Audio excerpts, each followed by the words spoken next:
다해서 주님 한 분만 찬양드리고 경배하는 예배가 되길 간절히 소망합니다. 함께 찬양을 통해서 예배 가운데 나아갑니다. 두 선한 능력으로 함께 기도하는 마음 찬양드립니다.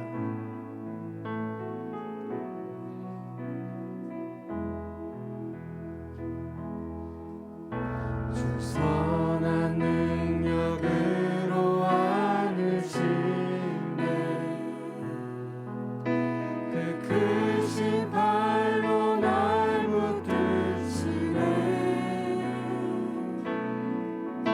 절망 속에도 흔들리지 않고 사랑하는 주 얼굴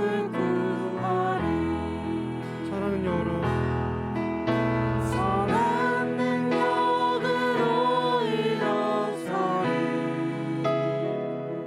주만을 지으리 믿음으로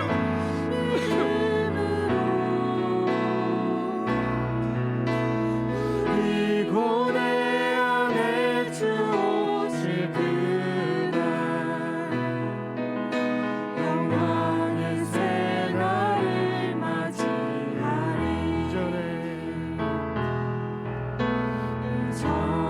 괴로운 날에 워싸고 고난의 길을 걷는다 해도 주님께 모두 맡긴 우리 영혼 끝내 승리의 날을 맞으리 선한 능력으로 일어서리 주만을 지으리 믿음으로 우리 고뇌 안에 주 오실 그날 영광의 새날을 맞이하리 주님이 마신 주님이 마신 고난을 쓴 잔을 우리도 감사하며 받으리 주님의 남은 고난 채워가며 예수와 복음 위에 살리오 선한 능력으로 선한 능력으로 일어서리 주만 의지하리 주만을 지으리 믿음으로 우리 고뇌 안에 주 오실 그날 승리의 새날을 맞이하리 선한 능력으로 선한 능력으로 일어서리 주만을 지으리 믿음으로 아멘 우리 고뇌 안에 주 오실 그날 승리의 새날을 맞이하리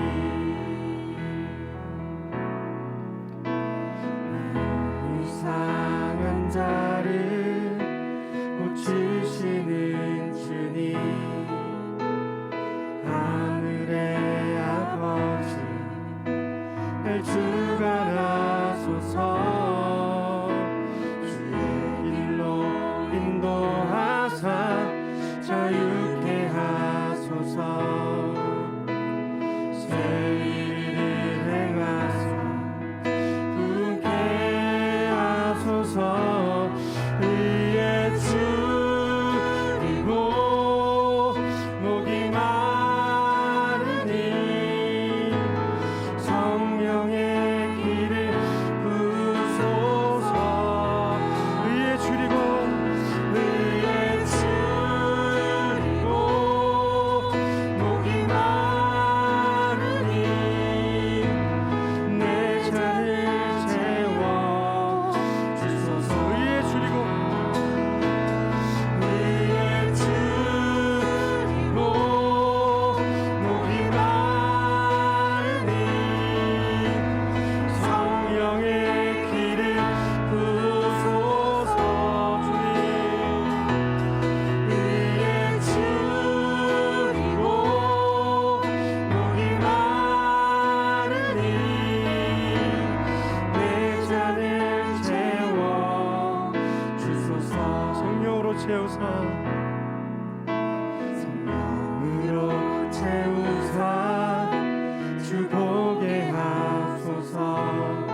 세상 끝날까지 나를 빚으시고 새날 열어주소서. 의의 줄이고 목이 마르니 성령의 길을 부소서. 의의 줄이고 목이 마르니 내 잔을 채워. 우리 목소리 높여서 의에 줄이고 의에 줄이고 목이 마르니 성령의 길을 부소서. 의에 줄이고 목이 마르니 내 잔을 채워 주소서.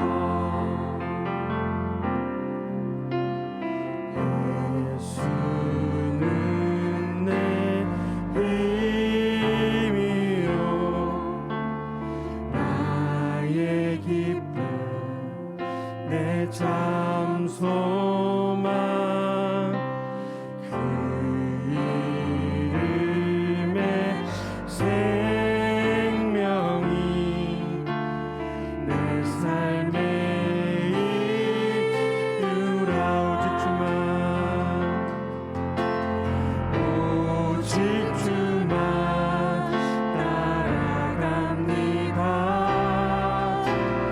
오직 주만 높이 받으소서. 내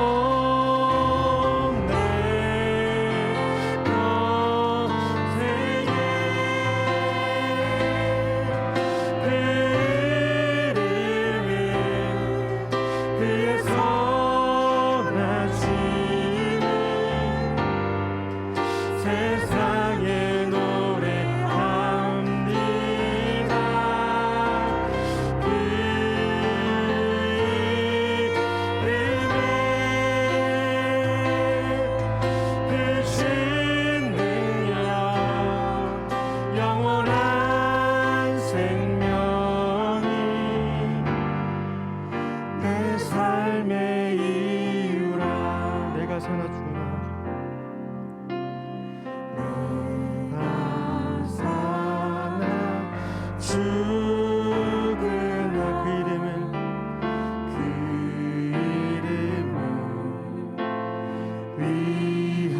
위하여 내 모든 것 다 드리리. 나를 받으소서. 우리 한 번 더 고백합시다. 내가 사나 죽으나 내가 사나 죽으나 주 이름을 그 이름을 위하여 내 모든 것 다 드리리. 나를 받으소서. 아멘. 오직 주만 오직 주만 따라갑니다. 오직 주만 높임 받으소서.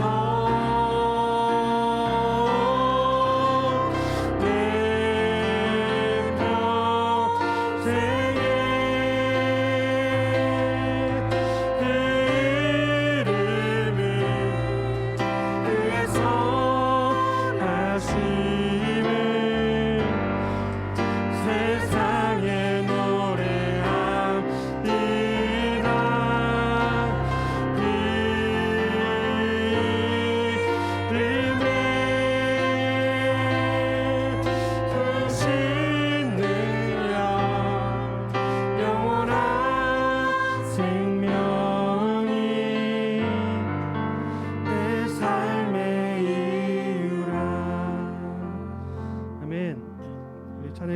같이 2023년도 새해에도 주님의 이름을 위해서 살아가고 오직 주님만 따라가는 우리 3대 교회가 되길 간절히 소망합니다.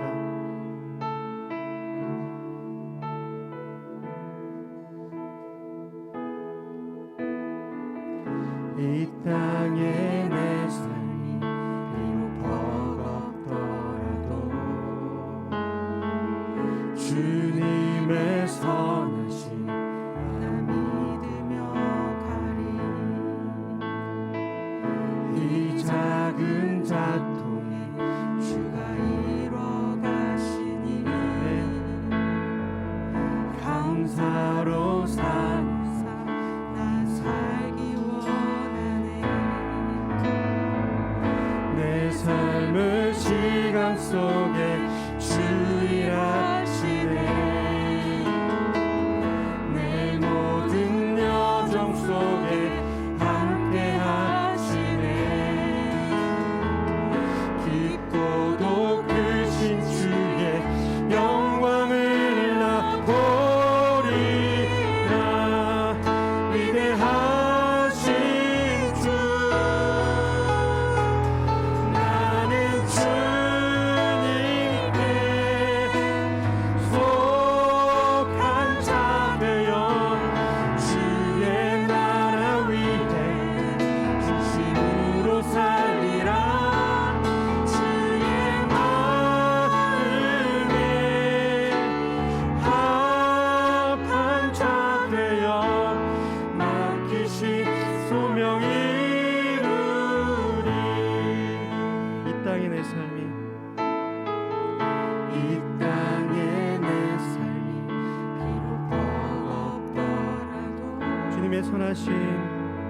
주님의 선하심 나 믿으며 가리.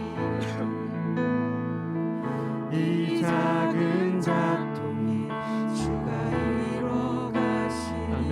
감사로 사는 삶 감사로 사는 삶 나 살기 원하네. 내 삶의 시간 속에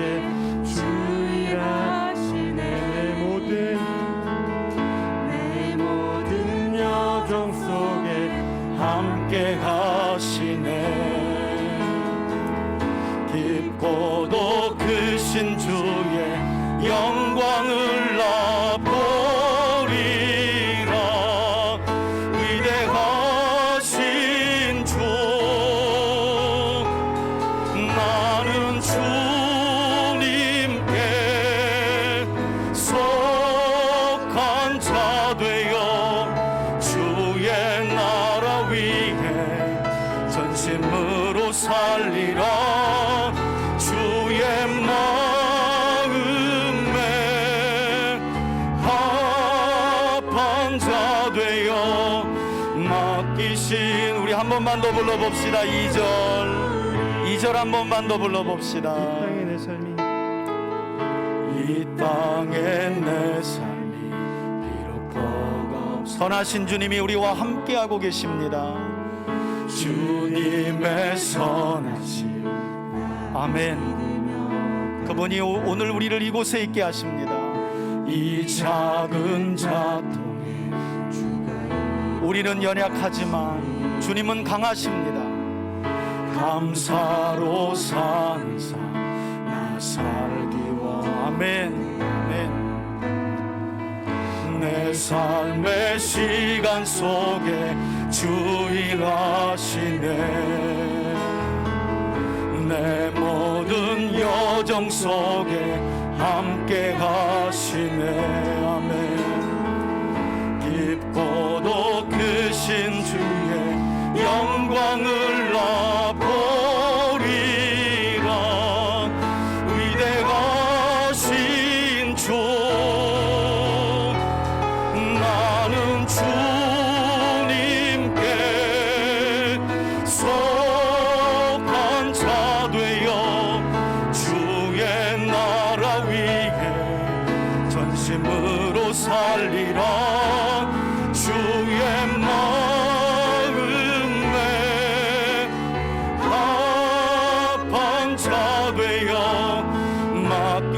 이름만 한 번 더 불러봅시다. 주님 우리를 받아주시옵소서. 나는 주님께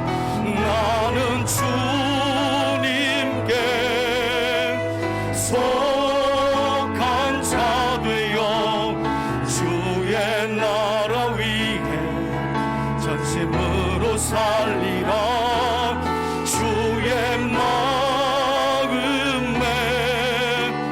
합한 자 되어 맡기신 소명 이루리. 기도하는 마음으로 함께 찬송 부릅시다. 나의 죄를 정케하사 나의 죄를 정케하사 주의 일꾼 삼으신 구세주의 넓은 사랑 항상 찬송합니다. 나를 일꾼 삼으신 주 크신 능력 주시고 언제든지 주 뜻대로 사용하여 주소서. 내게 부어 주시려고 은혜 예비하신 주 주의 은혜 채워주사 능력 있게 하소서. 나를 일꾼 삼으신 주 주신 능력 주시어 언제든지 주 뜻대로 사용하여 주소서. 죄의 짐을 풀어주신 주의 능력 크도다. 나를 피로 사신 예수 내 맘속에 오소서. 나를 일꾼 삼으신 주 크신 능력 주시고 언제든지 주 뜻대로 사용하여 주소서. 주여 내게 성령으로 충만하게 채우사 생명수가 강물처럼 흐르게 하옵소서. 나를 일꾼 삼으신 주 크신 능력 주시고 언제든지 주 뜻대로 사용하여 주소서. 아멘. 찬송과 영광을 받으시기에 합당하신 하나님 아버지, 새 첫 달을 은혜 넘치는 가운데 시작하게 하심을 감사드립니다. 새로운 결심과 각오로 새 소망을 다짐하며 예배를 드리오니 새롭게 하시고 축복하여 주옵소서. 2023년 올해는 주님의 형상을 닮아가기를 원합니다. 저희가 거룩한 삶을 살아갈 수 있도록 주님의 능력으로 이끌어 주옵소서. 지난 한 해를 되돌아보면 주님의 말씀대로 주님의 뜻을 헤아리지 못하고 저희들의 생각으로 세상을 살아온 어리석은 자였음을 고백하오니 이 시간 저희의 모든 죄와 허물을 깨끗이 사여 주옵소서.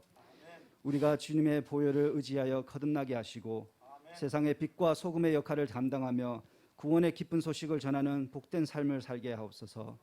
우리를 회복시켜 주시는 하나님, 육신의 질병과 어려움 가운데 있는 성도들을 치유하여 주시고 경제적인 이유로 힘들어하는 가정들을 기억하여 주시고 채워주시옵소서.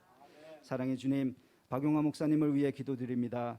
올 한 해도 말씀의 능력과 삶의 순간순간마다 지혜를 주셔서 오직 복음의 권세 있는 말씀을 선포하게 하여 주시옵소서.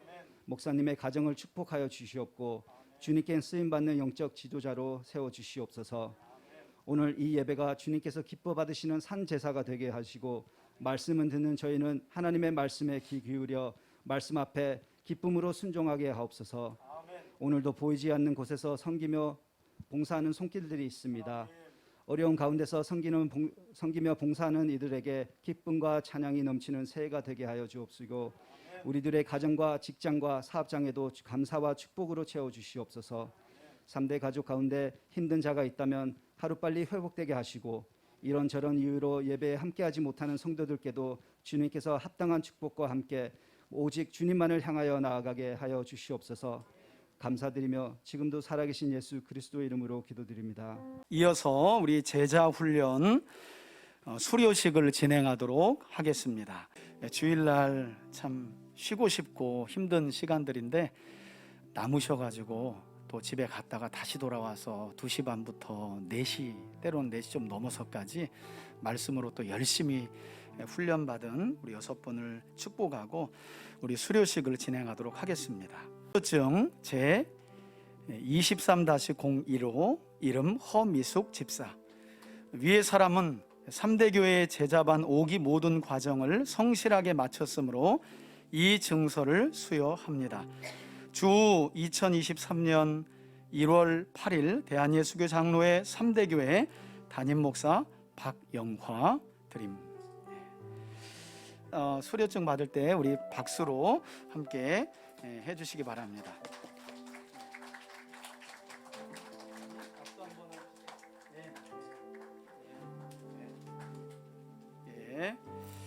축하드립니다. 수료증 23-025 이름 윤순덕 권찰님. 이하 내용 같습니다.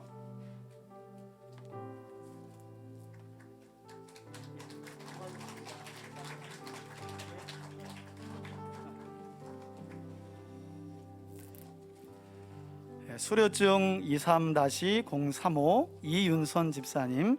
이하 내용 같습니다. 우리 박수 한번 크게. 축하드립니다.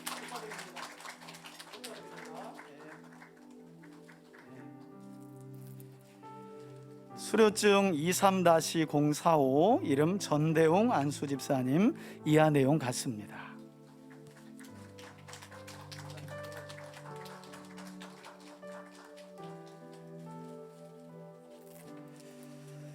수료증 23-05호 이름 김옥현 집사님. 이하 내용 같습니다.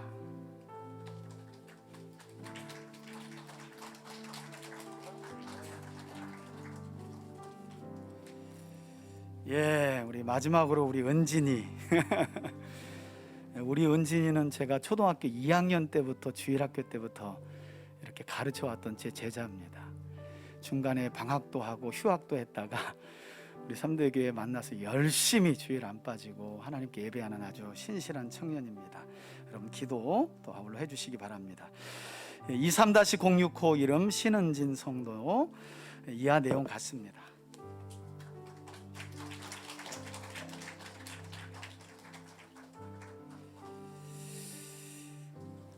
뒤로 돌으시고.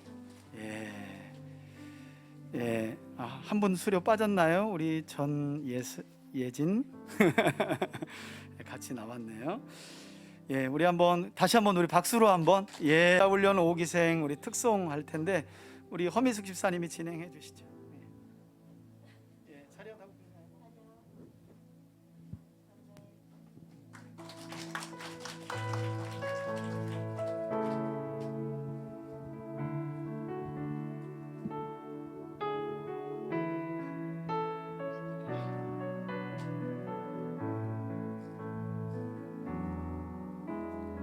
하나님의 부르심에는 후회하심이 없네.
차렷 경례. 예. 안녕하세요. 저는 이번에 5기 제자 훈련을 수료한 김옥현 집사입니다.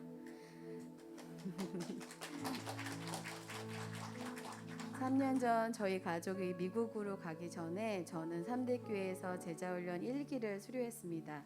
하지만 당시 제자 훈련 시간을 통해 너무나 뜻깊은 시간을 보낸 터라 이번에 남편과 함께 다시 제자 훈련을 받게 되었습니다.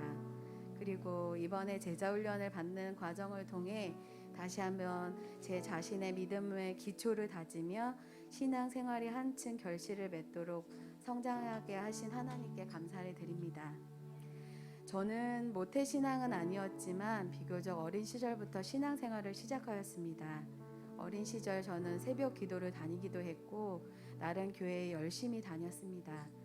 하지만 돌아보니 지난날 저의 신앙생활은 하나님의 말씀을 온전히 붙들며 살아가기보다 그때그때 제가 처한 상황에 따라 소박 겉핥기식으로 살아왔다는 사실을 깨달았습니다. 3대 교회에서 신앙생활을 하는 동안 받았던 제자 훈련 과정을 통해 저는 제 자신이 하나님의 마음과 뜻을 온전히 헤아리지 못한 채 신앙생활을 해왔다는 것을 비로소 깨닫게 되었습니다. 또한 성경 강좌와 성경 통독 집회를 통해서 하나님이 어떤 분이신지 그리고 제 자신이 구원받은 하나님의 자녀로 세상 속에서 어떤 삶을 살아가야 하는지에 대해서도 많은 것을 배울 수 있었습니다. 특히 제자훈련 과정을 지나며 저는 체계적이고 올바른 하나님의 말씀과 기본 교리를 배울 수 있었고 또 그것을 통해 많은 경우 감정적이었던 제 믿음이 이제는 말씀으로 사탄의 시험을 능히 이기셨던 예수님처럼 더 이상 누군가를 탓하거나 환경을 탓하지 않는 굳건한 믿음을 소망하는 제가 될 수 있었습니다. 그리고 제자훈련은 전업주부로서 가정을 돌보는 제 마음을 새롭게 변화시켜 주었습니다. 새 아이를 키우면서 기쁨도 크지만 매일매일 반복되는 일상 속에서 사실 저는 집안일에 대해서 큰 의미와 가치를 두지 않았습니다. 하지만 제자훈련 중 구원에 관한 말씀을 배우면서 디모데전서 2장 15절에 그러나 여자들이 만일 정숙함으로써 믿음과 사랑과 거룩함에 거하면 그의 해산함으로 구원을 얻으리라 라는 말씀을 듣게 되었고 어머니로서 가정에서 믿음으로 아이들을 양육하는 것 또한 구원에 이르는 길이라는 놀라운 말씀도 알게 되었습니다. 그리고 그때부터 남편과 아이들을 위해 제가 하는 작은 집안일들도 하나님께서 귀히 보실 뿐 아니라 그 모든 과정들이 하나님께서 제게 주신 선물로 주신 구원을 이루는 과정임을 확신하며 위로를 받았고 그래서 가사에도 기쁘고 즐거운 마음으로 감당할 수 있게 되었습니다. 또한 저는 하나님을 사랑한다는 것에 관해서 막연한 생각을 하고 있었는데 요한일서 2장 3절로 4절 말씀 곧 우리가 그의 계명을 지키면 이로써 우리가 그를 아는 줄로 알 것이요 그를 아노라 하고 그의 계명을 지키지 아니하는 자는 거짓말하는 자요 진리가 그 속에 있지 아니하되 라는 말씀과 요한복음 14장 15절 말씀인 너희가 나를 사랑하면 나의 계명을 지키리라 라는 말씀을 통해서 하나님을 사랑하는 삶이란 결국 하나님의 계명을 지키는 계명인 말씀에 순종하는 삶이라는 것도 깨닫게 되었습니다. 이처럼 저는 순종이라는 주제를 배워가며 순종이 하나님에 대한 우리의 사랑이라는 사실도 알게 되었고 또 이를 통해 믿음의 조상인 아브라함이 사랑하는 독자 이삭을 하나님께 맹목적으로 순종하며 바친 것이 아니라 그가 하나님을 진정으로 사랑했기 때문에 그처럼 하나님의 말씀에 온전히 순종했던 것임을 깨닫게 되었습니다. 이제 저는 더 이상 제 개인적인 감정이나 제가 처한 상황을 핑계 삼아 순종을 미루는 삶을 살고 싶지 않습니다.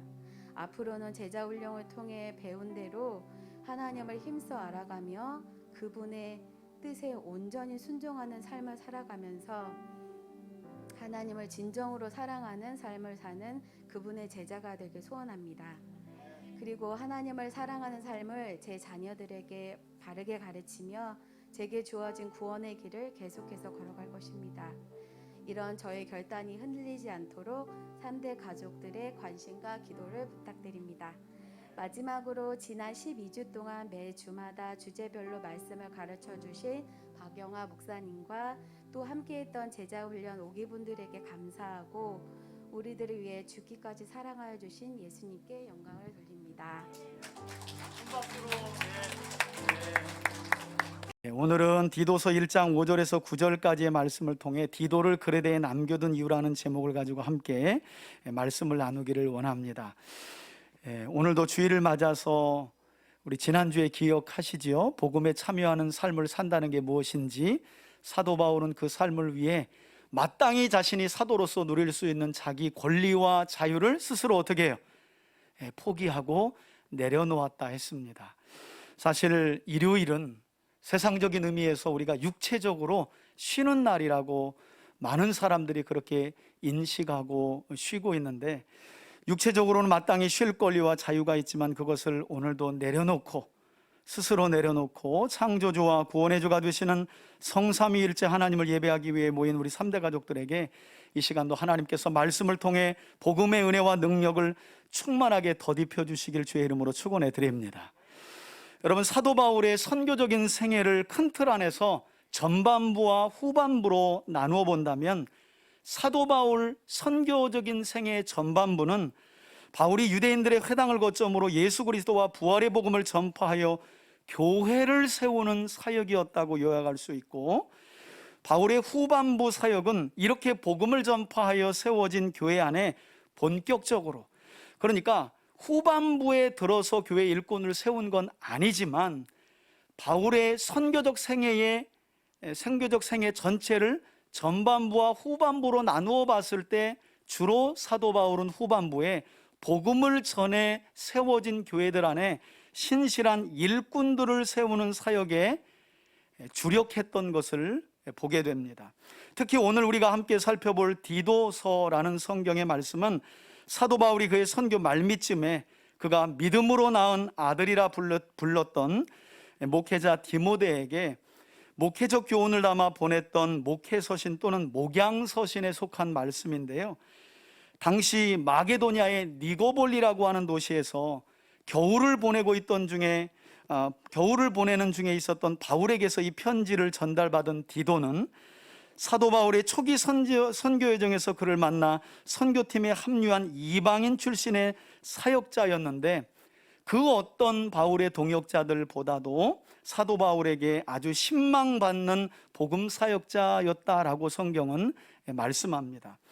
그래서 이처럼 자신이 신망하는 사역자 디도를 오늘 우리 본문에 포함되지는 않지만, 여러분 디도서 1장 12절 말씀을 보면 이런 신망했던 디도를 바울이 어디에 남겨두었는가 하고 보니까, 항상 입에 거짓말을 달고 다니면서 자기 배만을 위하고 게을렀던 사람들이 살았던 지중해의 그레데 섬 안에 있는 가정교회들 안에 남겨두었다는 거예요.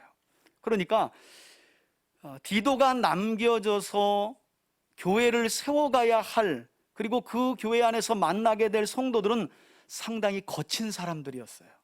섬 사람들이었을 뿐만 아니라 그 기질 자체가 늘 입에 거짓말을 달고 다니고 범사에 게으르고, 그리고 모든 일에 있어서 자기 배만을 위하는, 사실 이런 사람들이 모인 교회 힘들겠죠, 그죠? 그런 사람들을 대상으로 목회한다? 보통 일이 아니잖아요.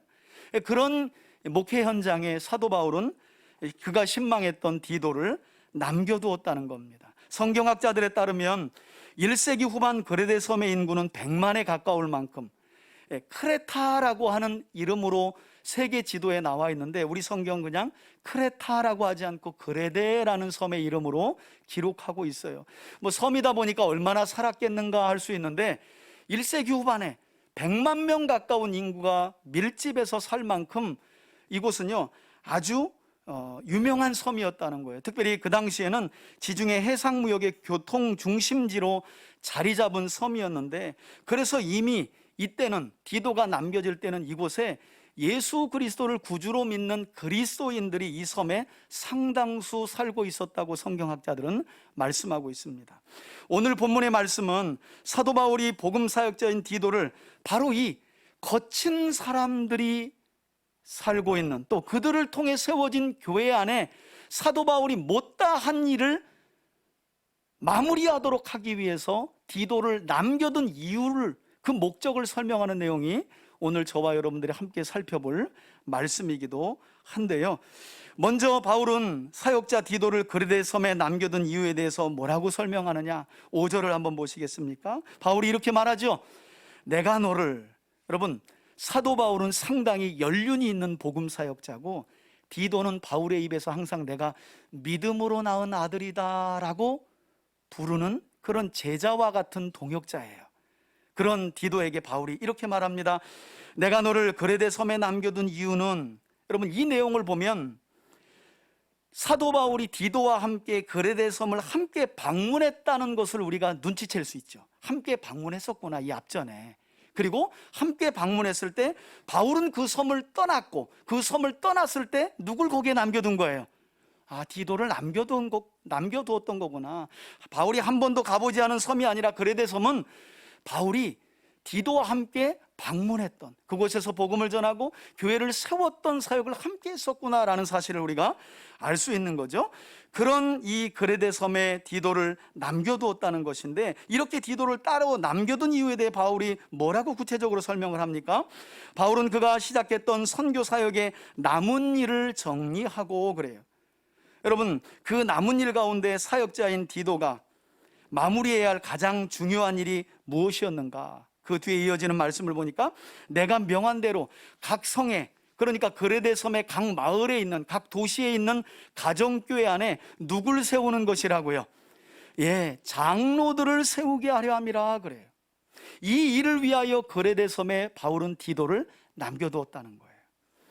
즉 사도 바울이 마지막 선교 여정 중에 사역자인 디도를 그레데 섬에 남겨두었던 가장 중요한 목적은, 이처럼 바울이 복음을 전하여 교회를 세웠지만 여전히 교회 안에 신실한 일꾼들이 없어 교회가 어려운 문제를 당면했을 때 흔들리고, 그리고 위태위태했던 거죠. 그래서 바울은 그런 교회를 든든히 세워가도록 하기 위해 교회의 일꾼을 세워야 하는데, 그 일을 마무리하도록 하기 위해서 누구를? 디도를 그레데 섬에 있는 각 성의 가정교회를 돌보도록 남겨두었다는 거예요. 여러분, 디도가 누구입니까? 앞서 디도는 사도 바울이 제3차 선교 여정 당시에 고린도 교회 내부에서 일어난 여러 가지 문제들을 해결하기 위해 고린도 후서를 기록하여 그 손에 들려 보냈던 바울의 충성된 사역자였습니다. 그리고 이때 디도는 자신보다 먼저 고린도에 보내졌던, 사실 고린도 전서는 디모데가 가지고 전달했거든요. 그런데 성경에는 이런저런 이유가 나와 있지 않지만 바울에게는 믿음으로 나온 두 아들이 있어요. 한편에는 디모데, 한편에는 디도예요. 그래서 바울은 고린도 교회 내부에서 일어난 문제를 해결하기 위해 먼저 오른팔 역할을 하는 디모데에게 고린도 전서를 기록해서 손에 들려줘서 보냅니다. 그런데 디모데가 고린도 전서라는 편지를 가지고 고린도 교회에 도착했지만 그 문제를 해결하지 못하고 와요. 여러 가지 이유가 있겠지만 간혹 학자들은 이런 얘기를 합니다. 디모데의 그 온순한 성품 때문에. 디모데는 참 마음이 여린 사람이에요. 반면에 디도는 그렇지 않습니다. 상당히 강단 있는 사람이에요. 빵다고 있는 사람이라는 거예요. 그래서 바울은 앞서 디모데가 해결하지 못했던 고린도 교회 내부의 문제들을 해결하기 위해 디도에게 고린도 후서를 기록해서 보내기도 했는데, 놀랍게도 디도는 고린도 교회에 전해지는 이 편지를 가지고 가서요, 단번에 고린도 교회 문제를 정리하기도 합니다. 그러니까 상당히 실력 있는 그런 사역자이기도 한 거죠. 그러므로 이번에도 사도 바울은 이처럼 신실하고 충성된 사역자 디도를 문제 많은 섬 사람들이 모여있는 그 교회 안에, 이 그레데 섬 안에 자신이 시작했던 선교 사역의 마무리를 위해, 특별히 교회 안에 신실한 일꾼들을 세우는 중요한 사역을 위해 남겨두게 된 거죠. 여러분, 이런 섬 사람들 많은 교회에 디모데 보내면 디모데 몇 년 안 있어가지고 속이 썩어 들어가서 쓰러져 죽습니다.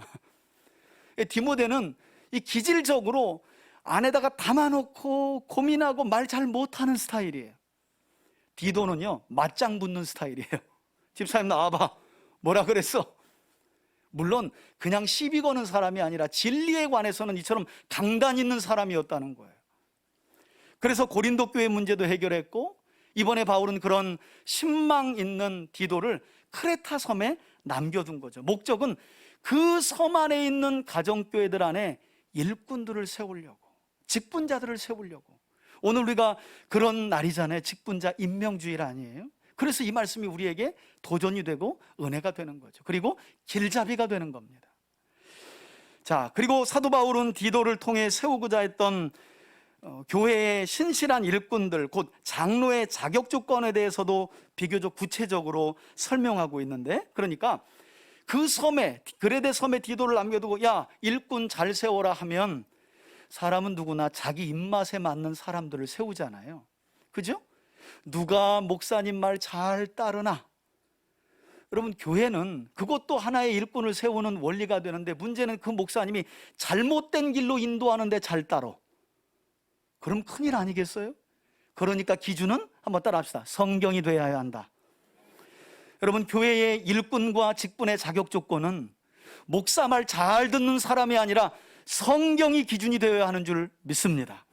그래서 사도 바울은 그런 젊은 디도를 그레데 섬에 남겨두며 이제 일꾼을 세워야 되는데, 그렇게 세워질 직분자들의 자격 조건까지 아주 구체적으로 설명하고 있어요. 흥미롭게도 사도 바울은 디도서를 보내며 디도에게 뿐만 아니라 이 동일하고 비슷한 말씀을 또 다른 사역자인 디모데에게도 디모데전서 3장을 통해 전달한 일이 있는데, 우리 그 말씀을 먼저 한번 읽어볼까요? 오늘 말씀과 너무 흡사합니다. 이 말씀을 똑같이 목회 서신으로 디모데에게도 보내요. 우리 디모데전서 3장 2절로 7절까지의 말씀 앞에 보시고 함께 한번 천천히 읽습니다. 시작.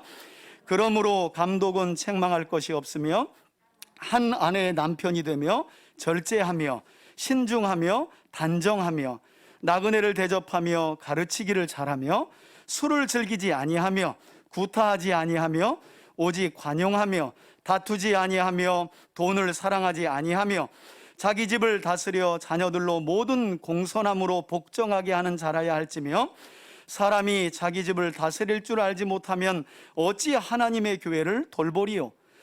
새로 입교한 자도 말지니 교만하여져서 마귀를 정죄하는 그 정죄에 빠질까 하며, 또한 외인에게서도 선한 증거를 얻은 자라야 할지니 비방과 마귀의 올무에 빠질까 염려함이라. 아멘. 여러분, 이렇게 디모데에게도 동일한 장로의 조건을 설명했던 사도 바울은 이 목회적 권면 말씀의 끝에 어떤 말로 이어지는 집사의 자격 조건을 설명하고 있는가? 사실 오늘은 그 부분부터 봐야 오늘 말씀을 우리에게 적용할 수 있거든요. 우리 디모데전서 3장 8절, 우리 앞에 보시고 한번 이 말씀 이어지는 다음 말씀입니다. 함께 읽습니다. 시작. 이와 같이 집사들도 정중하고 일구이원을 하지 아니하고 술에 임박히지 아니하고 더러운 일을 탐하지 아니하고. 아멘. 여러분, 장로의 자격 조건을 2절에서 7절까지 쭉 설명했던 사도 바울은 8절에서 집사의 자격 조건을 설명하는 중에 이어지는 말로 뭘 붙이고 있어요? 이와 같이예요. 이와 같이. 이와 같이라는 말은 앞서 설명했던 내용과 똑같은 모양과 방식을 강조할 때 사용하는 문법적으로 부사입니다. 부사. 그러니까 다시 말해서 장로의 조건이나 집사의 자격 조건이나 차별되거나 완전히 다른 게 아니라는 거예요.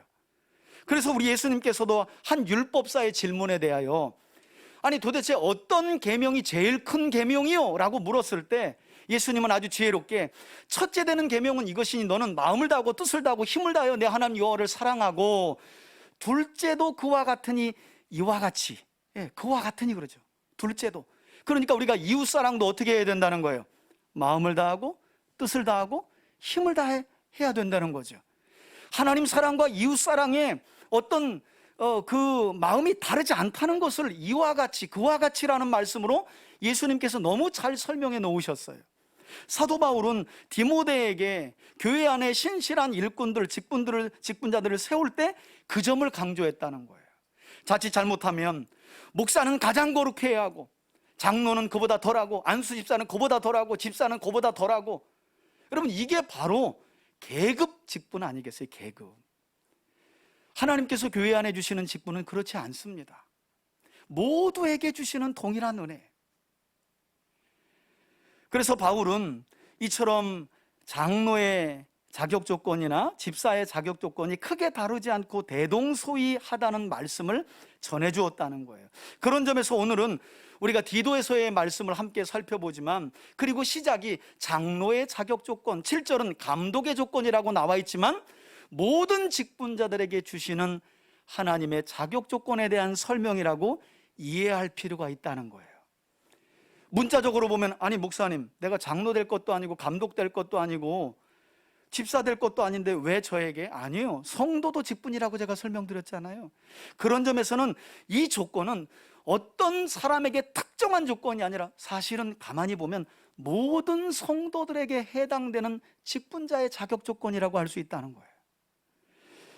여러분, 이렇게 교회에 신실한 일꾼들을 세우는 자격 조건에 있어서 사도 바울은 어떤 조건을 가장 앞세워 설명했느냐, 그 부분도 우리에게 중요한데요. 디모데전서 3장 1절 말씀을 한번 먼저 살펴볼까요? 앞에 보고 함께 한번 읽겠습니다. 함께 읽습니다. 시작. 미쁘다 이 말이여, 곧 사람이 감독의 직분을 얻으려 함은 무엇을 사모하기 위함이라고요? 예, 여러분, 교회 안의 직분은 우리가 왜 받는다고요? 선한 일을 하기 위해서, 선한 일을 사모하는 자들에게 하나님이 교회 안에 세워진 목사의 직분을 통해 주시는 게 직분인 줄 믿습니다. 오래 다니니까 받아야 하고, 내가 이 교회를 위해서 헌신했으니까 계급장으로 받아야 하고, 그런 게 직분이 아니라는 거예요. 교회 안의 직분은 선한 일을 사모하는 자면 일단 자격 조건이 있어요. 신앙의 연수도 무시 못하죠. 그래서 조금 전 자격 조건을 보면 이제 막 교회 온 자에게도 중요한 직분은 맡기지 말라는 거예요. 왜냐하면 그것으로 인해 교만해져서 마귀의 시험과 올무에 빠질 수 있다는 거죠. 그래서 두고두고 신앙의 연륜을 보는 것도 중요해요. 그런데 또 하나, 신앙의 연륜만 가면 모든 직분을 줄 수 있느냐? 그게 아니죠. 그렇게 주어지는 게 아니에요. 선한 일을 사모하는 자에게 하나님은 직분을 주시라, 교회를 통해 주라고 말씀하는 거예요. 저는 그런 점에서 이 자리에 있는 우리 3대 교회 성도들 모두가 각기 맡겨진 직분은 다르지만 여러분 모두가 선한 일을 사모하는 하나님의 사람들이 되시기를 바라고요. 디모데전서 3장 말미에 보면 이렇게 맡겨진 직분에 충성할 때 하나님이 어떤 복을 약속하셨냐면, 한번 따라합시다. 아름다운 지위와 믿음의 담력을 주신다. 할렐루야. 세상에서의 아름다운 지위를 주세요. 교회 안에서 맡겨진 충성대의 직분을 감당할 때, 또 하나 언제든 예수님 앞에 믿음으로 나아갈 수 있는 담력을 주신다는 거예요. 할렐루야. 가장 큰 은혜와 복 아니겠어요? 저는 이 은혜를 우리 3대 교회 성도들 모두가 받아 누릴 수 있기를 주의 이름으로 축원해 드립니다. 또 한편으로 저는 이런 생각을 해봐요. 여러분, 우리가 몸담고 있는 오늘날 우리 교회들이 이처럼 직분자에게 마땅히 요구되어야 될 이 자격들로부터 얼마나 멀리 떨어져 있는가, 저는 설교를 준비하면서 그 부분도 돌아보지 않을 수 없었어요. 물론 모든 교회들이 다 그런 건 아니지만 오늘날 우리가 버젓이 알고 있는 이 직분과 관련된 사실이 뭐예요? 오늘날 교회 안의 직분은 어떤 점에서 실속 없는 신앙 연륜의 훈장이 되어버린 지 오래버렸어요.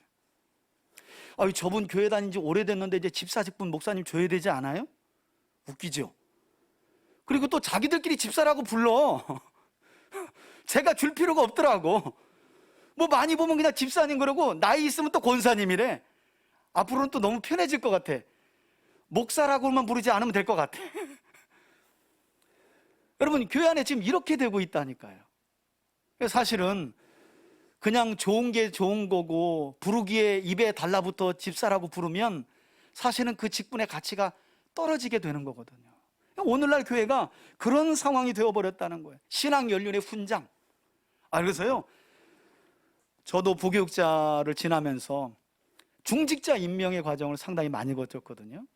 한날은 목사님이 6명의 권사님을 세우는데 누가 봐도 3명은 자격이 없어요. 누가 봐도 이건 모든 사람이 자격이 없지만 아무튼 성도들 모두가 반대하게 생겼어요. 근데 목사님이 이제 시험에 드는 거죠. 왜? 이 3분을 후보자에 안 올리면 이 3분은 반드시 교회 떠날 사람들이에요. 그래서 목사님이 제가 어쩔 수 없이 이 3 후보군을 올려가지고 성도들을 향해 한참 설명을 하는 것을 제가 봤어요. 아, 참 이 중직자를 세운다는 게 쉽지 않구나, 직분자를. 그리고 은혜 가운데 그날은 통과하긴 했어요. 그런데 그렇게 받은 분들은 결국 교회를 떠나시더라고요. 신앙의 연륜 훈장으로 직분을 받는 사람은 그 직분을 귀히 생각 안 하더라고요. 선한 일을 사모하는 자들에게 하나님이 주실 때 그걸 귀하게 받는 줄 믿습니다. 그래서 우리 마음가짐이 중요한 거예요. 그런가 하면 어떤 경우는 돈 많은 사람들이 지불하고 대가성 훈장으로 얻는 직분이 되어버렸어요. 가끔 목사님들과 얘기하면 큰 교회에서 뭐 대형 교회들 중심으로 꼭 다 그런 건 아니지만 장로 직분 받으려면 1억 있어야 되고 안수 집사 받으려면 5천만 원 있어야 되고 권사 받으려면 1,000만 원 내야 되고 언제부터 교회 안에 직분이 돈을 지불하고 대가성으로 받는 훈장이 되었는지 참 마음 아파요. 그래서 제가 지난주에 저희 노회장님을 만났는데 그때 제가 노회장님에게 어떤 말씀 드렸냐면 노회장님, 저는 제가 개척한 교회이기 때문에 그래서 룰을 완전히 한번 바꿔보려고요.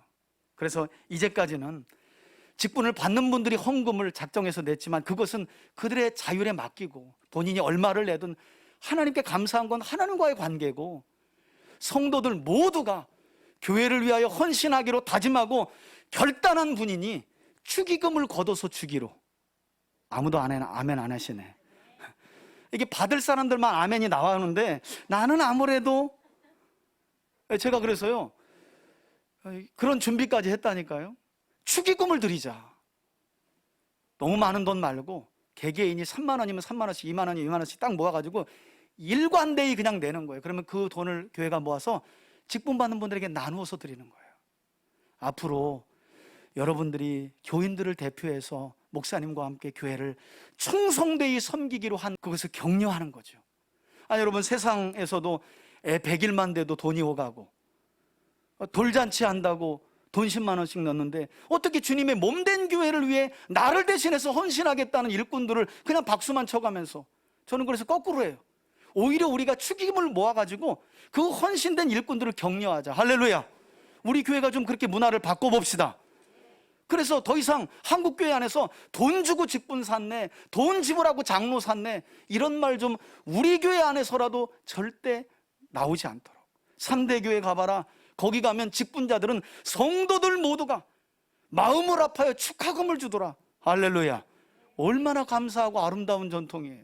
심지어 어떤 분들은 저에게 이런 말씀까지 해요. 목사님, 집사 직분 받고요 11조 잘 내고 한 새벽기도 5년 안 빠졌더니 안수 집사 받으라고 교회가 그러던데요. 또 그래요?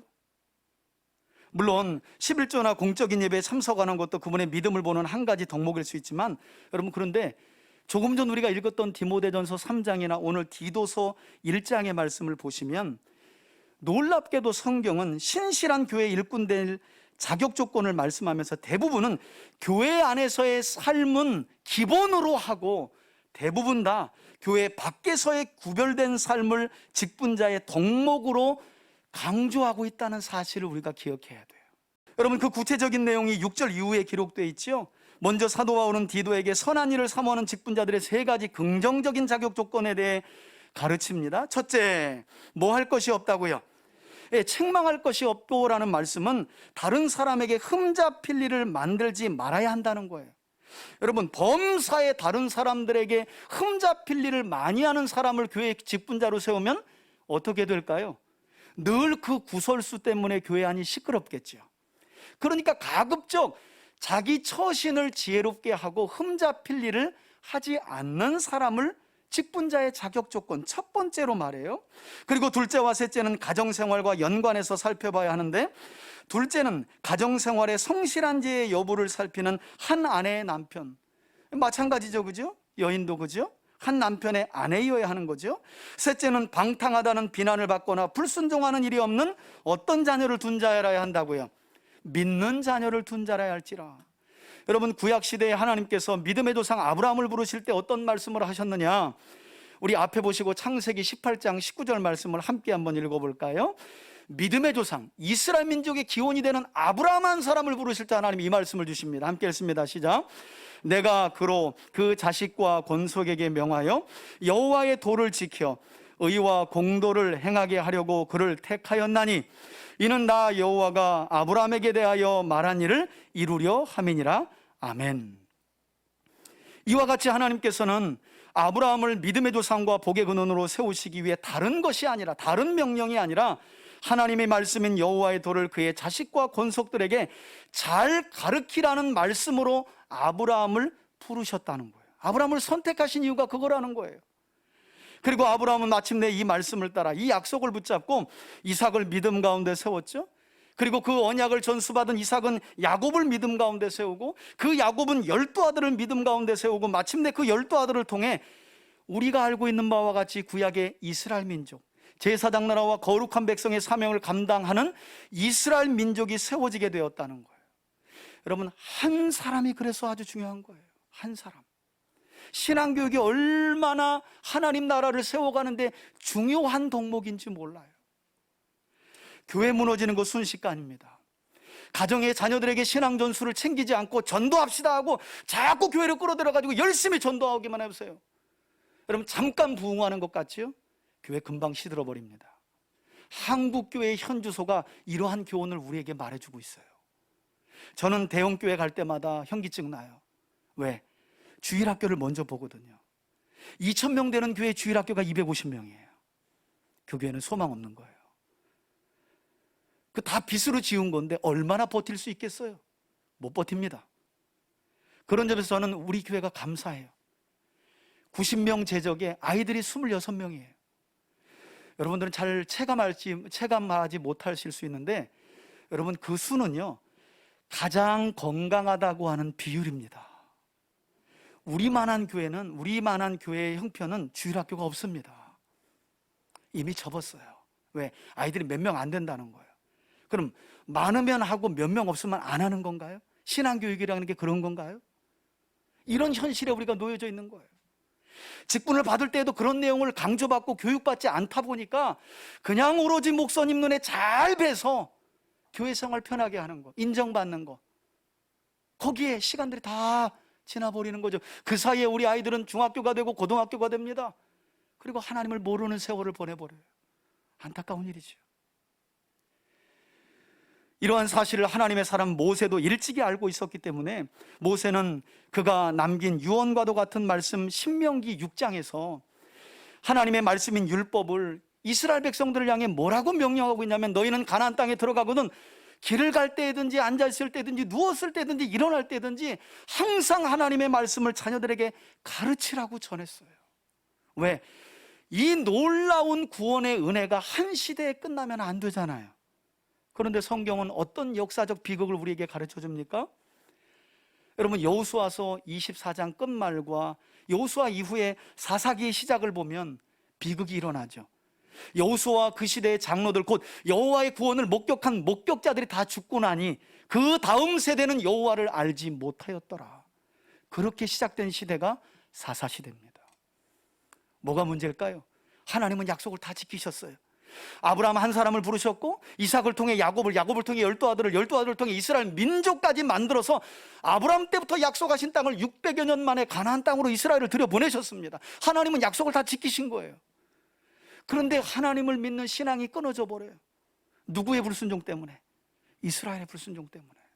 그냥 그 땅에 들어가면 잘 먹고 잘 살겠지 하는 그 막연한 생각이 이스라엘을 멸망으로 이끌어 버렸던 거예요. 신앙 전수가 끊어지면서. 그래서 사도 바울은 직분자에게 중요한 덕목으로 자녀 교육에 대한 내용을 이야기하는 거죠.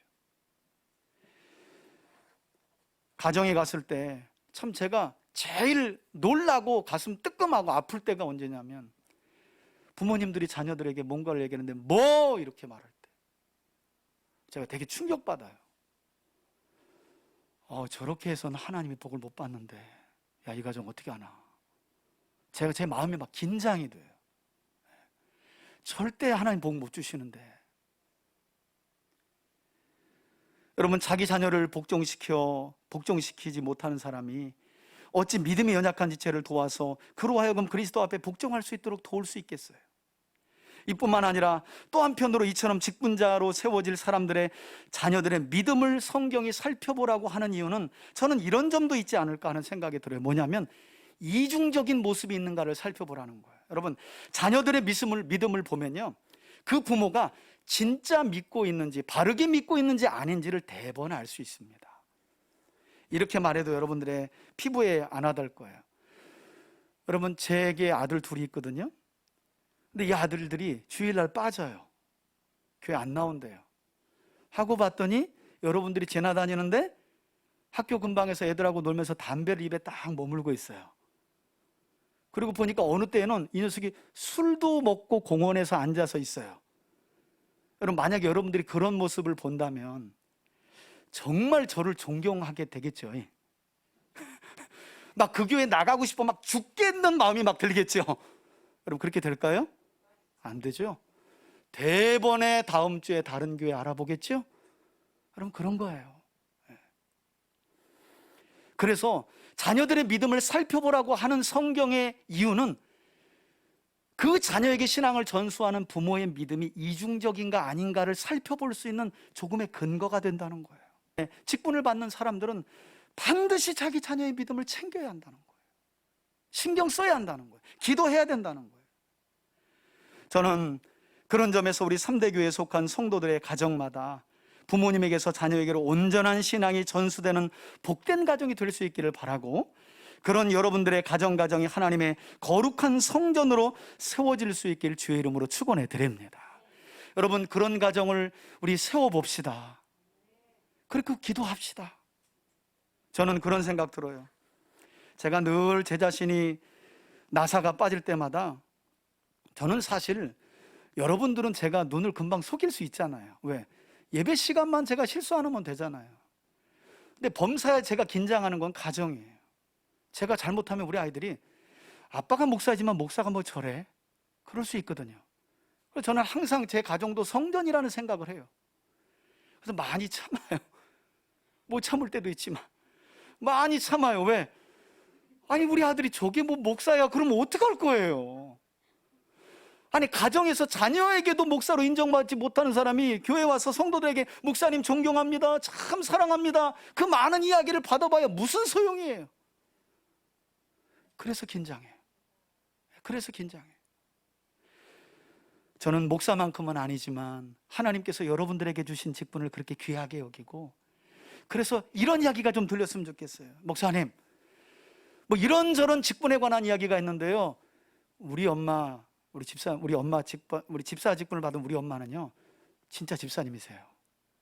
부족함이 있지만요, 정말 가정에서도요, 우리하고 함께 하나님 잊지 않으려고 노력하고요, 범사에 하나님에 대해서 우리와 나누려고 항상 애쓰세요. 모든 면에서. 여러분, 이게 진짜 직분을 인정받고 하나님께 영광 올려드리는 현장 아닐까요? 저는 여러분들의 가정이 그런 복된 가정으로 세워질 수 있기를 주의 이름으로 축복합니다. 자, 그리고 나서 7절 이하를 보면 사도 바울은 이제 장로라는 직분을 새로운 칭호인 감독이라고 부르죠. 계속해서 직분자들의 조건에 대해 설명하는데, 대부분의 학자들은 감독과 장로는 하나의 직분으로 봅니다. 다만 여러 장로들 가운데 일정 기간을 두어서 교회를 대표할 권한을 가진 장로를 뭐라고 불렀다고요? 감독이라는 칭호를 주었다, 이렇게 말합니다. 그러니까 사실 감독은 본래 장로인 거죠. 그 장로들의 대표격을 가진 사람을 초대교회에서는 감독이라고 불렀다. 오늘날 감리교회에서는 그냥 이 감독을 목회자들로 보통은 이렇게 부르죠, 그죠? 근데 그것은 이제 교회사가 이루어지면서 중간에 역사를 교단이 그렇게 만든 것이고, 본래는 이 감독도 장로인 거죠. 장로들의 대표격, 일정 기간을 두고 그런 분을 감독이라고 불렀다는 거예요. 그래서 성경을 보면 감독이라는 직분 자격 조건도 장로와 비슷하죠. 그런데 여러분, 7절 말씀을 보면 시작쯤에 장로의 자격 조건에서는 볼 수 없었던 어떤 조건이 가장 먼저 언급되냐면 7절 보세요. 감독은 하나님의 무엇이라고요? 청직이라는 말이 나와요. 여러분, 여기 청직이라는 말은 원어로 오이코노모스라는 말이에요. 오이코노모스라는 말은 본래 집을 의미하는 오이코스라는 말에서 나온 청지기라는 말인데요. 다시 말해 오이코노모스라는 청지기는 오이코스라는 하나님의 집과 매우 연관된 단어라는 거예요. 청지기라는 말과 집이라는 말을 떼어서 사용할 수 없어요. 하나님의 청지기는 하나님의 집과 연관된 일을 하는 사람을 하나님의 청지기라고 부른다는 거예요. 그리고 사도 베드로는 베드로전서 4장 10절에서 이와 같이 선한 청지기로 부름받은 하나님의 사람들에게 하나님께서는 필요한 은사를 주신다라고 말씀합니다. 저는 우리 3대 가족들이 이처럼 주님의 선한 청지기로 부름받았다는 사실을 기억하며 주님께서 주신 은사를 따라 주님의 몸된 교회를 위해 헌신하고 충성하는 하나님의 사람들로 세워질 수 있기를 다시 한번 축원해 드립니다. 여러분, 이렇게 교회의 직분자들은 하나님의 집인 선한 청지기로서의 소명을 받은 자임을 강조했던 사도 바울은 계속해서 직분자의 자격 조건을 설명해 가는데요. 감독의 직분을 받는 사람 역시 첫째가 뭐예요? 책망할 것이 없어야 된다는 거예요. 흠잡힐 일을 만들지 말아야 된다는 거예요. 그리고 제 고집대로 어떻게 해요? 고집이 센 사람을 성경은 완고한 사람이다라고 부르죠. 그리고 성경을 보니까 특별히 구약시대에 이스라엘 나라가 세워질 그때에 초대왕으로 세워졌던 사울 왕이 바로 이 자격 조건 때문에 하나님께 버림을 받았죠. 하나님께서 블레셋과의 전쟁 중에 이레를 기다려라, 아말렉과의 전쟁 중에 그들을 남겨두지 말고 진멸하라 하고 하나님의 명령이 내려졌는데 사울은요, 자기 생각을 따라 행동을 해버립니다. 하나님의 말씀을 버려요. 그래서 나타난 사무엘 선지자가 그런 완고한 고집스러운 사울 왕을 향해 뭐라 그래요? 왕이요, 이제 내 말을 들으시오. 당신이 여호와의 말씀을 버렸으므로 여호와께서 당신을 버리셨소. 당신의 그 고집스러움, 완고함은 우상에게 절하는 죄와 같소라고 사무엘이 이야기하죠. 여러분, 고집스러운 모습은 사신 우상에게 뭐 하는 죄와 같다고요? 절하는 죄와 같다고 성경은 이야기해요. 그래서 고집스러운 게 이렇게 무서운 거예요. 그러므로 직분자는 자기 자만에서 나오는 완고한 모습을 버려야 한다고 성경은 말씀하는 거죠. 그리고 이어서 보니까 또한 직분자는 성급히 분내지 않는 사람이어야 하고 술을 즐기지 아니하며, 이 말은 술에 중독되지 않아야 한다는 말씀이죠. 이런 말씀에 또 남자분들이 아주 은혜 많이 받더라고. 아직 나는 중독은 아니니까. 그렇게 또 거기서, 아니 그런 적은 내가 해석하고 적용해 준 일이 없는데 그건 또 알아서 막 적용을 막 해. 그래서 여보, 이제 당신 집사 직분 받았는데 그러잖아요. 여보, 목사님 말 못 들었어? 중독되지 말아야 된다고 이야기하잖아. 난 아직 중독은 아니야. 근데 매일 반주가 올라가. 여러분, 중독입니다. 매일 반주가 생각나시는 분들은 중독이에요. 뭐 어디까지 중독이에요? 꼭 병원에 입원해야 중독입니까? 즐기지 말라잖아요. 더 볼까요? 그리고 구타하지 아니하며, 난폭하여 가정에서든지 사회생활에서든지 사람에게 공포감을 주어서는 안 된다는 거죠. 제가 부교육자 때 공동이해를 하면, 아니 주장을 하는데요, 항상 싸우듯이 하는 분들이 있어요. 목사님 하고 하는데 그분이 이야기하면 아무도 토를 못 달아요. 그냥 조용해요. 그냥 말이 아주 공격적이에요. 싸워요. 그리고 자기 말에 누군가 반대 의견을 내면 그때부터 그분하고 신앙생활은 이제 영원히 끝나는 거예요. 그렇게 폭력적인 분들이 있어요. 그렇게 하지 말라는 거죠. 뿐만 아니라 직분자는 금전적으로도 더러운 이득을 탐하지 말라. 이게 자격 조건이라는 거예요. 여러분, 우리가 잘 알고 있는 것처럼 예수님의 12제자 중 가장 똑똑했던 가룟 유다, 그래서 예수님과 제자 일행의 재정을 담당했던 그였지만, 요한복음을 기록한 사도 요한의 증언에 따르면 요한복음 12장에서 사도 요한은 어떤 사람으로 지칭되고 있느냐, 사도 요한은요, 요한복음 12장에서 가룟 유다를 가리켜 그는 도둑놈이라 이렇게 말해요. 도둑이라 이렇게 말해요.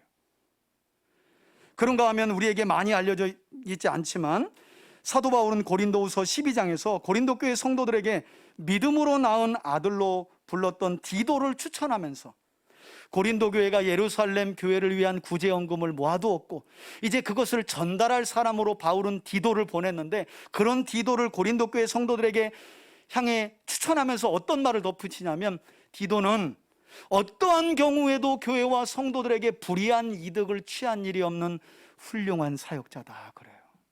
불이한 이득을 취하지 않았다는 거예요. 그리고 계속해서 직분자는 8절에 보니까 그 옛날 믿음의 조상 아브라함처럼 오직 나그네를 대접하고, 물론 여기에서 나그네란 초대교회 시절 여러 지역을 순회하며 복음을 전했던 순회 전도자들을 의미하는데, 여러분 요한 2서에 따르면 초대교회 당시 순회 전도자들을 대접하지 않고 범사에 교회 안에서 자기 목소리를 내고 왕노릇하려 했던 못된 사람이 있었다고 사도 요한이 요한 2서에다가 그 이름을 기록해 놨어요. 그 못된 사람의 이름이 뭐냐? 다 같이 한번 따라합시다. 되게 더러워. 이름이 뭐라고요? 되게 더러워예요. 되게 더러워. 본명은 디오드레베입니다. 디오드레베. 저는 안 외워져가지고 아무튼 되게 더러워 이렇게 외워요. 범사에 자기 주장을 하고 순회 전도자들이 와도 항상 자기가 왕노릇 하려고 그랬다는 거예요. 그래서 사도 요한이 내가 가면 그 사람 가만두지 않는다. 빨리 치리해서 그 행동을 변화시켜라. 이렇게 얘기하죠. 그런데 초대교회 안에는 이런 되게 더러워 같은 사람만 있었던 것이 아니라 범사의 순회 전도자들을 잘 영접하고 진리와 함께 수고했던 데메드리오라는 성숙한 믿음을 가진 사람도 있었다고 사도 요한은 증언하고 있어요. 또한 사도 바울의 권면에 따르면 이어지는 말씀에 교회 안에 세워지는 직분자는 어떠해야 된다고요? 선행을 좋아해야 된다고 말해요. 여러분 데살로니가전서 5장 16, 17절 우리가 항상 요절로 외우는 말씀 있잖아요. 항상 뭐예요? 기뻐하라, 쉬지 말고 기도하라, 범사에 감사하라. 이건 그냥 모든 제자훈련 커리큘럼에 암송요절로 나오기 때문에 아는데, 항상 기뻐하라 바로 앞에 나와 있는 말씀을 아는 분들은 거의 없더라고요. 여러분 데살로니가전서 5장 15절 끝이면서 16절 항상 기뻐하라 바로 앞에 어떤 말씀이 있는지 아세요? 한번 따라 합시다. 항상 선을 따르라, 이 말씀이 있어요. 항상 선을 따르라, 항상 기뻐하라, 쉬지 말고 기도하라, 범사에 감사하라. 사실은 문맥상은 더 넓은 의미를 포함해야 합니다. 그리고 계속해서 보면 교회 안에 세워지는 직분자는 맑은 정신을 가지고 자기 자신을 절제시킬 줄 아는 신중한 사람이어야 하고, 또 삶의 기준이 하나님의 말씀을 따르며 살아가는 의로우며 거룩한 사람이어야 한다는 거죠. 뿐만 아니라 성령의 9가지 열매 중에 하나인 절제의 열매를 맺는 사람. 교회 직분자가 자기 자제가 안 되고 절제가 안 돼 보세요. 참 곤란한 경우가 많이 생깁니다. 그런가 하면 9절에 믿분, 즉 신실한 하나님의 말씀의 가르침을 그대로 지키는 사람. 다시 말해 무엇보다도 말씀을 준수하는 사람이어야 한다는 것인데, 왜냐? 이유가 있어요. 이는 능히 바른 교훈으로 다른 사람을 뭐 할 수 있고요? 권면할 수 있고.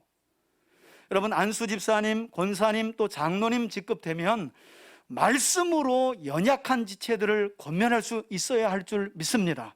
그렇게 해야 돼요. 근데 많은 경우 보면 전부 다 자기 경험 얘기만 해. 도무지 말씀을 가지고 권면하는 분들을 보기가 어려워요. 말씀을 가지고 권면할 수 있다는 건 자기가 말씀을 지키며 살아야 가능한 거예요. 그렇지 않으면 지는 안 살면서 왜 나한테 그렇게 얘기해? 대본에 그렇게 나오죠. 그런 점에서 교회 안에 세워질 신실한 직분자의 자격 조건은 말씀을 준수하는 삶을 힘쓰는 자여야 한다는 거예요. 그래야 그 말씀을 가지고 다른 사람을 권면할 수 있다고 그래요. 버젓이 술집에서 술 먹고 아무렇지 않게 행동하는 사람이 어떤 일을 당한 누구 집사님에게 집사님 이렇게 해봐요 저렇게 해봐요, 그게 여러분 말이 통하겠습니까? 그 말이 권면으로 들리겠습니까? 어렵습니다. 또 거슬러 말하는 자들을 향해 책망하게 하려 함이라. 말씀을 준수하는 삶을 살아야 말씀에 대항하는 자들을 위하여 때로는 책망하고 치리할 수도 있다는 거예요. 치리할 수도 있다는 거예요. 우리 흔히 자녀들에게 그런 말 듣잖아요. 아빠는 왜? 엄마는 안 그러면서. 이게 바로 말씀을 준수하는 삶에서 벗어났을 때 우리 자녀들에게서 우리가 뼈아픈 이야기로 듣는 소리 아니에요. 교회 안에서도 그러면 안 된다는 거죠. 가정에서도 마찬가지입니다. 여러분 여기까지가 바로 교회 안에 세워질 직분자들의 자격 조건이라는 거예요. 선한 일을 사모하는 마음을 가진 자로서 이처럼 여러 가지 자격 조건을 구비할 때 완전하게 갖춘 사람을 하나님이 세우는 게 아닙니다. 이 자격 조건을 갖추기 위해 힘쓰는 자들이 되어야 할 줄 믿습니다. 여러분, 우리는 완벽한 사람이 아니에요. 하나님도 이런 완벽한 조건을 우리가 이루며 살아가기를 바라시지만 그럴 수 없는 연약한 존재임을 아세요. 그러나 이것을 인식하고 살아가는 삶하고 인식하지 않고 그냥 여전히 직분받은 후에도 자기 자신만을 위하여 살아가는 사람하고는 차원이 다르죠. 저는 그런 점에서 우리 3대 가족 모두가 이 자격 조건을 힘쓰는 성도들이 되기를 주의 이름으로 축원합니다. 여러분, 이런 자격 조건을 두루 갖춘 직분자는 하루아침에 교회 안에 번쩍하고 나타나는 게 아니에요. 꼭 어떤 분들이 그래요. 목사님, 우리 교회도 저런 장로님 오셔가지고. 여러분, 그런 장로님은 우리 교회 안 오십니다. 목사님, 아유, 우리 교회도 저런 좀 충성된 권사님 오셨어. 그런 권사님은 우리 교회 안 오십니다. 우리가 세워져야 하는 거예요. 아멘이십니까? 내가 되어야 하는 거예요. 자꾸 누가 왔으면, 저 사람이 되었으면이 아니라 내가 되어야 되겠다. 저도 사실 하나님의 말씀을 정말 연구하고 공부해 가면서 처음 든 생각은 이미 목사가 됐는데도 목사직을 내려놓길 원했어요. 진짜 성경에 눈을 뜨고 나니까 이 목사직이 너무 크게 무겁게 다가왔어요. 두려웠어요. 못 모르고 부목사 생활 열심히 하고 따라갈 때는 즐거웠는데 성경을 열어놓고 다 알고 나니까 이 목사직이 두려운 거예요. 무서운 거예요. 그때 하나님께서 은혜를 주시더라고요. 두려우니까 안 할 생각 말고 두려우니까 바르게 하면 되잖아. 네가 보여주면 되잖아. 연약하고 부족하지만 네가 말씀대로 해보면 되잖아. 이게 하나님의 음성이었어요. 그래서 우리 교회는 말씀대로 세워가보는 거예요. 여기 교회도 하는데요, 목사님 이 교회도 하는데요, 성경적이지 않으면 저는 절대 안 합니다. 그리고 이건 하면 안 되잖아요 하지만 성경입니다 그러면 합니다. 우리 교회는 이렇게 왔어요. 바라기는 2023년 한 해를 시작하면서 주님의 몸된 교회 공동체의 직분자로 세움받는 모든 분들 모두가 이와 같이 스스로 자신이 하나님의 집의 청지기라는 사실을 기억하길 바라고요. 청지기는 무엇보다도 주인 되신 하나님의 말씀을 기준 삼아 살아가는 사람들임을 명심하고 우리 3대 가족 모두가 이러한 선한 청지기들의 헌신과 충성을 통해 올해 하나님께서 비전으로 주신 말씀, 모두가 복음에 참여하는 삶을 멋지게 살아내므로 하나님께서 주시는 은혜와 복으로 충만한 삶을 살아가는 올 한 해가 되시길 예수님의 이름으로 축원해 드립니다. 아멘. 이제는 우리 주 예수 그리스도의 은혜와 하나님 아버지의 사랑과 성령의 교통하심이 선한 일을 사모하는 자들에게 주신 직분임을 기억하고 올 한 해도 하나님이 우리 교회에 주신 비전 곧 복음에 참여하는 선한 삶을 결단하며 나아가는 우리 교우들 머리머리 위에 저들의 가정과 기업과 자녀 위에 이제로부터 영원토록 함께 계실지어다. 아멘.